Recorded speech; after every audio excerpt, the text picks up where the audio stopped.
আমি 12 মাস তোমায় ভালোবাসি, তুমি অবসর পাইলে বাসিও। আমি 12 মাস তোমার আশায় আছি, তুমি সুযোগ পাইলে বন্ধুবাসি। হ্যালো গাইস, এখন আমি অবস্থান করতেছি সাজ্জাদ ভাইয়ের সামনে। আর আপনারা জানেন যে সাজ্জাদ ভাই ইতিমধ্যে কিন্তু বাংলাদেশে তুলপাল চলতেছে, তাকে নিয়ে সে ইউটিউবে এবং ফেসবুকে অনেকটাই ভাইরাল। আর সাজ্জাদ ভাইয়ের কাছ থেকে জানবো সে কি কারণে এত ভাইরাল হলো এবং সাজ্জাদ ভাইয়ের ভবিষ্যৎ প্ল্যান কি। আর এখন আমি সাজ্জাদ ভাইয়ের কাছ থেকে ইন্টারভিউ নিব, চলুন যাওয়া যাক, লেটস গো। আসসালামু আলাইকুম। আসলে ঘটনা হলো কি, ভাইরাল মুখ্য উদ্দেশ্য না। ঘটনা হলো কি, আমি ছোটোবেলা থেকেই মানে সঙ্গীত প্রিয়, গান বাজনা ভালো লাগে। এই জন্য আমি এই রিলসে টুকটুক টুকটুক করে গান দিতাম, ছোট্ট ছোট্ট করে গান দিতে দিতে আজ একটা ভালো একটা পজিশনে।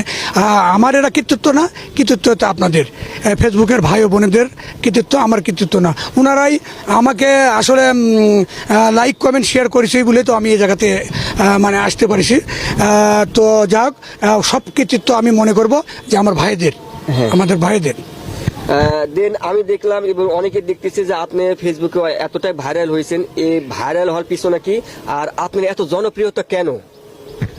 আসলে ঘটনা হলো কি, মানে এলাকা এমন একটা মনপুর থানা, তানোর থানা, বাগমারা থানা, প্রত্যেকটা এলাকায় 2, 4, 10, 50টা করে বন্ধু বান্ধব আমার আছে ইনশাল্লাহ। মানে মনে প্রাণে ধ্যানে জ্ঞানে সবাই আর কি ভালোবাসে। ভালোবাসা তো আলাদা জিনিস, এটা কোটি টাকা দিলেও সেটা হয় না। তো মানুষ আমাকে ভালোবাসে, আসলেই ভালোবাসে। মানে ওদেরকে ভাষায় প্রকাশ করা যাবে না।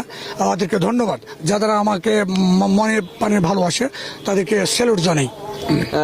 আপনি ছোটবেলা থেকে গান পছন্দ করেন, সেক্ষেত্রে কিন্তু আপনি এখন পর্যন্ত গান বলতেছেন, আপনার ভবিষ্যৎ প্ল্যান কি এবং আপনি যে পরিমাণ ভাইরাল হয়েছেন, কিন্তু আপনি কি এর কাছে আরো থাকতে চান? ইনশাল্লাহ ইনশাল্লাহ অবশ্যই থাকবো এবং ভালো কিছু মানে দেওয়ার জন্য আমি প্রস্তুত আছি। ইনশাল্লাহ দিব, দোয়া করবেন আপনারা সবাই আমার জন্য, দোয়া করবেন। আসসালামু আলাইকুম। আর ইতিমধ্যে আপনাকে অনেক তোলপাল চলতেছে, আপনি যেগুলো ভিডিও ছাড়তেছেন এগুলো দেখে তরুণরা কি শিখবে এবং তাদের উদ্দেশ্যে কি বলতেছেন আপনি? আসলে তরুণদের শিকার তো শেষ নাই, মানে মানে আস্তে আস্তে সবাই শিখবে। শর্ট করে তো আমি এই জায়গাতে আসতে পারিনি। আমি ছোটবেলা থেকে মানে সঙ্গীত প্রিয় ছিলাম, এই করতাম করতে করতে ভালো একটা খালি গলায় গান গাই, তো ভালো লাগে আর কি। আস্তে আস্তে সবাই হবে ইনশাআল্লাহ, চেষ্টা থাকা লাগবে, মনের স্পৃহাটা থাকতে হবে, তাহলেই হবে ইনশাআল্লাহ। আর সাজ্জাদ ভাই কিন্তু ছোটবেলা থেকে একটা সাদা মনের মানুষ, সে কিন্তু সবাইকে সম্মান করে এবং শ্রদ্ধা করে এবং তার জনপ্রিয়তা অনেকটা বেশি। আমি আপনার কাছ থেকে 2 কলি গান শুনতে চাই এবং জনগণের উদ্দেশ্যে বলুন। অবশ্যই অবশ্যই গান শোনাবো। আর গানটি বলবেন আমি 12 মাস। ও আচ্ছা, আমি 12 মাস তোমায়